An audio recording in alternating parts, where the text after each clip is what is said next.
The whole idea of Christianity is nothing more than sun worship. I mean, the sun is our risen Savior. Of course the sun is your risen Savior. God's sun is our... You don't own the sun.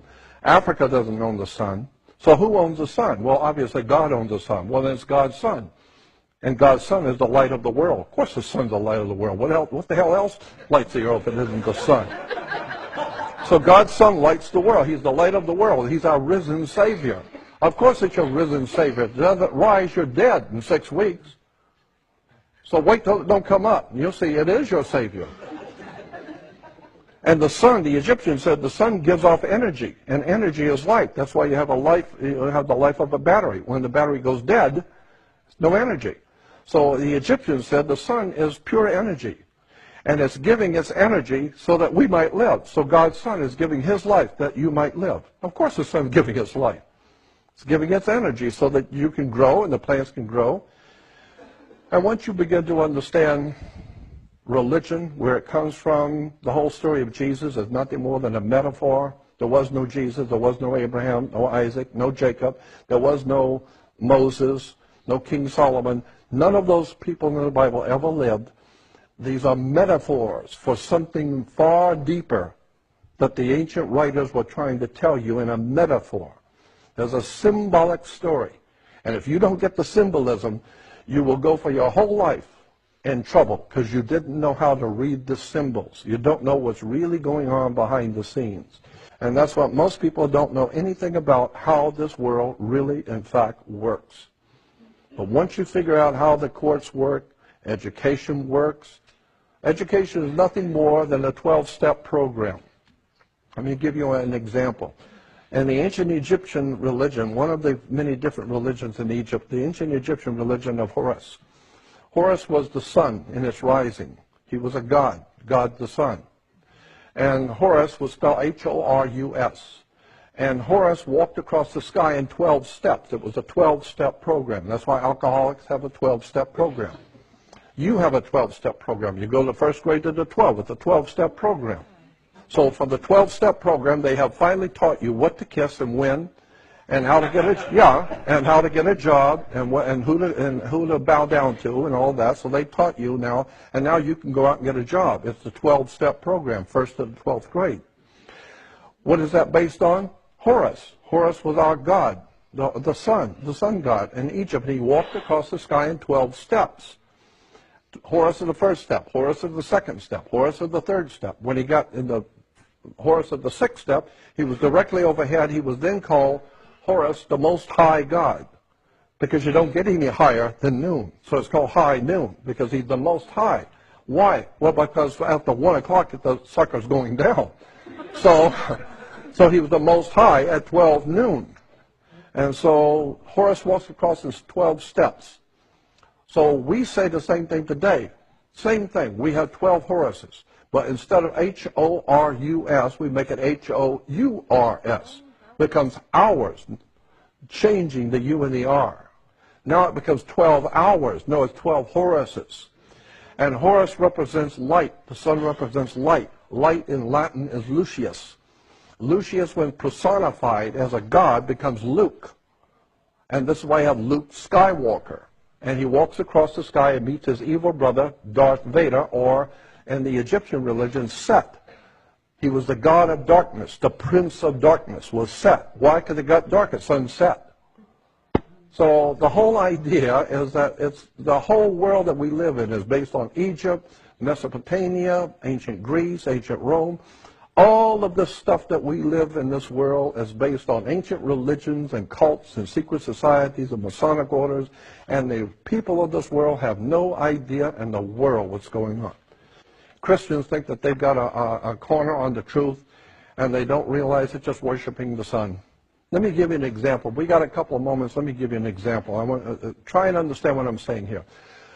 All of the religious concepts and ideas in Christianity and Judaism come from the northern hemisphere. We don't have anything in our Christianity or Judaism that comes from the Aztecs or the Mayas or the Aborigines of Australia. All of our concepts and ideas come from the northern hemisphere. Very good reason. Because the whole thing of religion in Judaism and Christianity is astrology. It's based on the stars. That's what God is. Ask any kid where God is. He's out there. That's right, in the stars. That's what the Christianity and Judaism is based on, the stars. And so, on the first day of summer, the very first day of summer, the sun is as high in the northern hemisphere as it's going to go. It's not going any further north than the first day of summer. Each day after the first day of summer, it begins to move 1 degree southward every day. It's so slight you'll never notice it. But 90 degrees later, or 90 days later, which is 3 months later, it's halfway down. So when he was high in the northern hemisphere, he started summer. And summer begins in the constellation of Leo. He was the Lion King.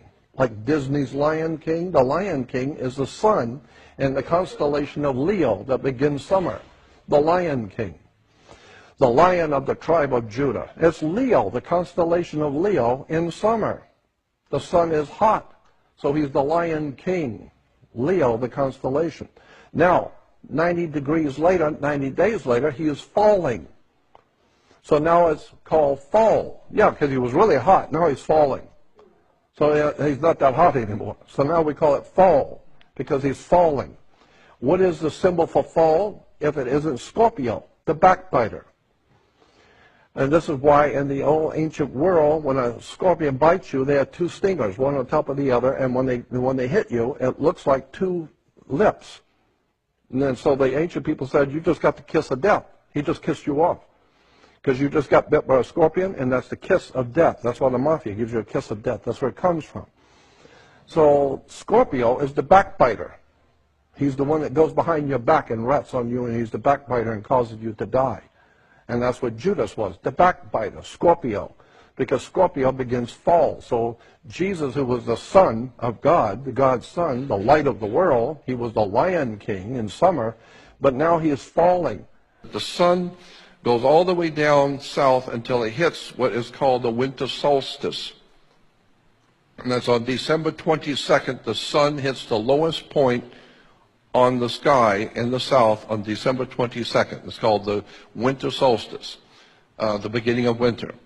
And for 3 days, the United States Navy can show and explain it to you that the sun comes up for 3 days, 22nd, 23rd, and 24th, on the same degree. It doesn't go any further south, and it doesn't come back north.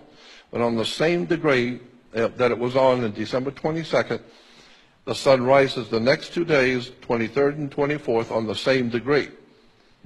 So the ancient people said that the sun was alive. He was the lion of the tribe of Judah, Leo. He got the kiss of death from Scorpio, and now he is 3 days, he's not moving at all. So therefore he's in his tomb for 3 days. Then on the 25th of December, the sun moves 1 degree northward.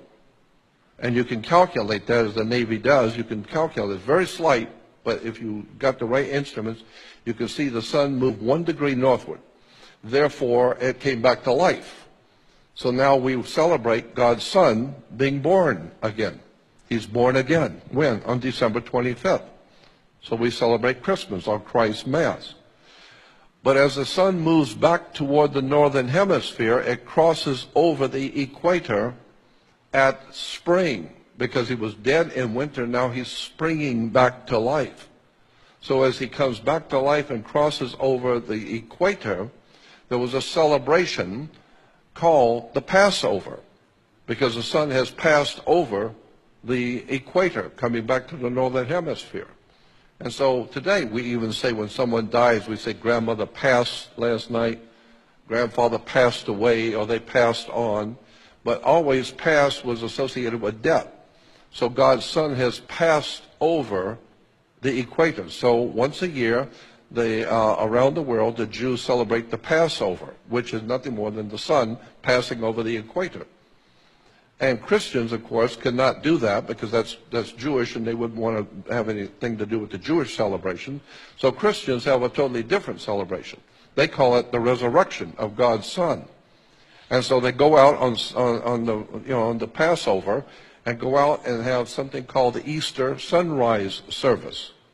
So you actually have Christians going out and waiting for the sun to come up for something called a sunrise service.